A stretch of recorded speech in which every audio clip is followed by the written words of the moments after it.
Galactic Standard Date. Year 11356. Day 94. Sol Standard Date. 4th of the 6th, 3267. Basilisk was relaxing in the town square by a fountain, just waiting for the horde to come to him. Meanwhile, in orbit, the three warlords were overseeing the movement of 2 planetary invasion hordes, as well as 3 lunar hordes. They had guided over 450,000 of the Azarian swarmlings, another 70,000 warriors, and 10,000 primal destroyers directly above the city that the demigod had taken up residence in. Basilisk could feel the massive evil above him, but he wasn't worried. He knew that they were so focused on him that they didn't notice his other half behind him. Getting flanked sucks, especially when you're flanked so hard it becomes a spit roast. Your ass is going to hurt in about 5 minutes, he said, as he pulled his sword free from the ground and began charging the blade. Amaranth was observing the solar system's attack force as they all coalesced on top of her better half. She smirked with a knowing grin. He is definitely planning to have me help with a pincer attack. Roseni watched on in horror as more and more of the Azarians poured into the orbit over her home. You do think you can beat that? There's so many. It's impossible to beat that with just the 2 of you. You're very powerful gods, but there are just too many. Amaranth turned to look at Roseni with a disappointed glare. You think that these pitiful creatures are enough to stop not only Basilisk, but myself and Basilisk? They wouldn't stand a chance against him alone. I am only getting involved to make this battle as quick and clean as possible, so as to limit the damage to your home. I am not helping Bassi as he does not need it.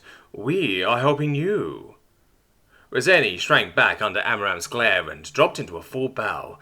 Apologies, my queen. I meant no offense. I merely worry for your safety and the safety of my home. Please excuse my earlier outburst. Amaranth smiled. It is no problem. Just remember to trust us to get the job done next time. I can't have anyone doubting Bassi's strength. As Amaranth flew out of the bubble, that is both protecting and concealing Roseni and Lucian, she started heading straight for the crowd of now very confused Azarians. Once she left the bubble, the Azarians were able to sense a literal god emerge from nowhere in space, and it sent the 3 warlords into a panic as they scrambled orders before escaping, attacking the being on the planet's surface and attacking the god. The resulting mess was grossly underprepared for the extreme-scale pincer attack, as one side was lit up by a dragon spewing miles of superheated veil fire, and on the surface, Basilisk was getting ready to let loose a barrage of large-scale magics. Basilisk could sense that Amaranth had left the bubble, so he readied his magic that he had been charging, and spoke the magic words. Gracia, Grecta, Mukta. At his command, various weapons made of pure veil energy materialized into the air. He looked through the selection and pulled the old-style Fat Man that he had created from memory and smiled. The other weapons disappeared, and the energies poured into the Fat Man as an egg shape began to form into the groove atop it. Basilisk poured all the energy he had just built up inside of himself into a single nuke, while he attached the veil-energized weapon to his sword and let the sword's energies become the launching mechanism. Basilisk watched as the sky that had darkened with Azarians in high orbit became backlit with a green light, signaling that Amaranth had already started. He gave the nuke a light pat and smiled like a proud father. Boom, he said, as he pulled the trigger and let loose the small green egg. The Azarians were so disoriented that they didn't notice the small green object sailing into the middle of their swarm before it was too late. 300 megatons of force erupted from the egg that Basilisk launched, the initial explosion atomizing several 100,000 of the Azarians instantaneously. The nuclear veil fire that came after struck out ravenously at any of the Azarians that dared to survive the initial blast. Basilisk didn't have the time to admire his handiwork, as the nuke was far too large to detonate so near the planet without catastrophic consequences, so he dissipated the Fat Man and began charging the largest scale protection he had to pull off. Maybe I didn't think this one through enough.